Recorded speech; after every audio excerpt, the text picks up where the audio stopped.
Chào mừng quý vị và các bạn đã quay trở lại với tạp chí du lịch ẩm thực Tây Ninh Mê kỳ này. Quý vị và các bạn thân mến, khi nhắc đến phong trào đồng khởi thì hẳn là chúng ta sẽ nghĩ ngay đến Bến Tre, nơi được mệnh danh là quê hương đồng khởi. Thế nhưng trong thực tế có một địa danh lịch sử ở Tây Ninh, nơi được cho là khởi đầu của phong trào này, đó chính là Tua 2, nơi đã diễn ra chiến thắng đầu tiên của sự kết hợp giữa lực lượng vũ trang và sự nổi dậy khởi nghĩa của nhân dân Tây Ninh. Hơn nửa thế kỷ trôi qua, căn cứ Tua 2 từ một sào huyệt chuyên gây chết chóc đau thương đối với người dân Tây Ninh, giờ đã trở thành một rừng cây râm mát, thanh bình. Khu vực kỷ niệm chiến tích oai hùng ấy rộng 3 hecta, là một công viên với nhà bia,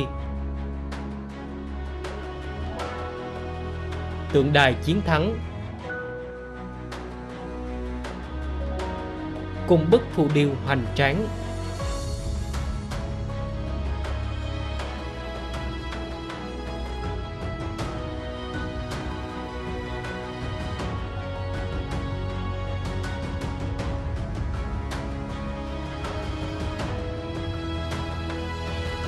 Cạnh bên là nhà truyền thống ghi lại những chiến công oanh liệt của quân dân Tây Ninh.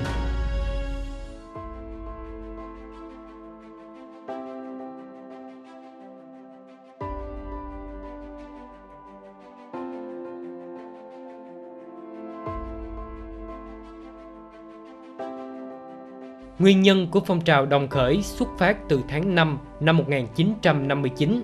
Ngô Đình Diệm ban hành đạo luật 10 năm 9, công khai đặt cộng sản ngoài vòng pháp luật, ra tay tàn sát, dùng máy chém để xử tử và bắt giữ những thành viên Việt Minh cùng với những người ủng hộ Việt Minh.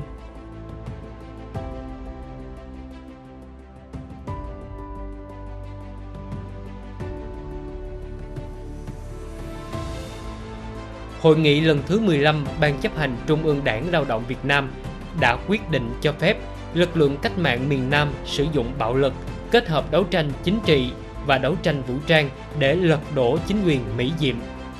Phong trào nhanh chóng lan rộng ra khắp miền Nam, đặc biệt là phong trào đồng khởi ở tỉnh Bến Tre. Ở miền Đông Nam Bộ thì Tây Ninh đi đầu với trận đánh lịch sử vào căn cứ Tua 2 chỉ 9 ngày sau phong trào đồng khởi ở xứ Dừa Bến Tre.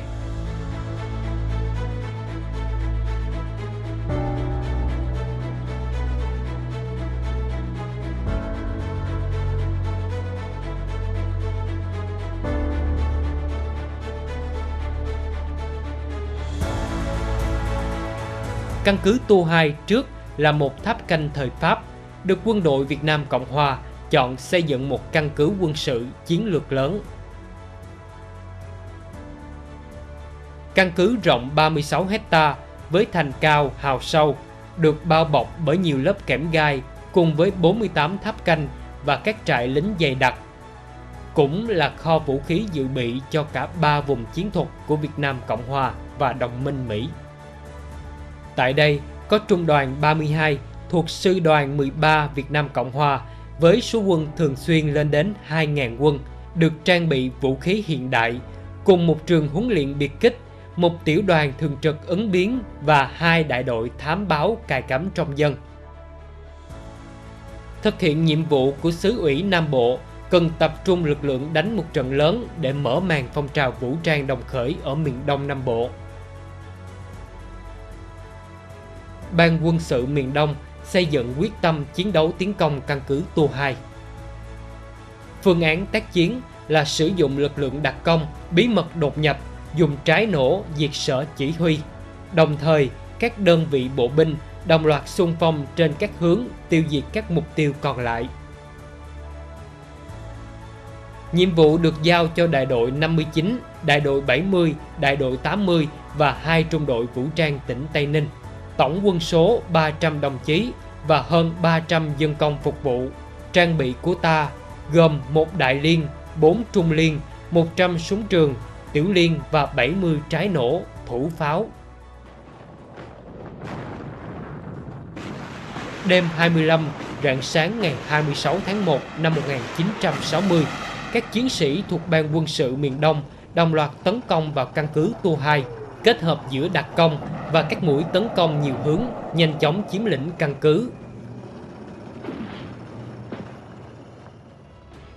Bị tấn công bất ngờ, chỉ huy địch bị tiêu diệt phần lớn. Địch hoang mang tháo chạy, đầu hàng. Một bộ phận kháng cự cũng bị bộ đội dân công ta dùng vũ khí địch trấn áp địch. Trong trận này, ta tiêu diệt 76 tên địch, bắt sống 400 tên, thu hơn 1.000 súng.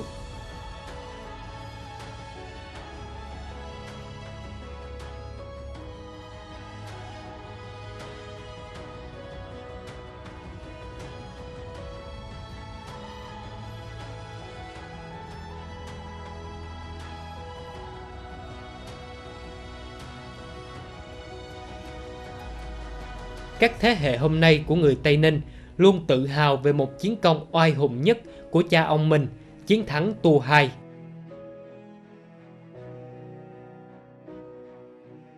Bởi đó là một trong những bước ngoặt lịch sử của cuộc kháng chiến chống Mỹ giành độc lập tự do cho dân tộc.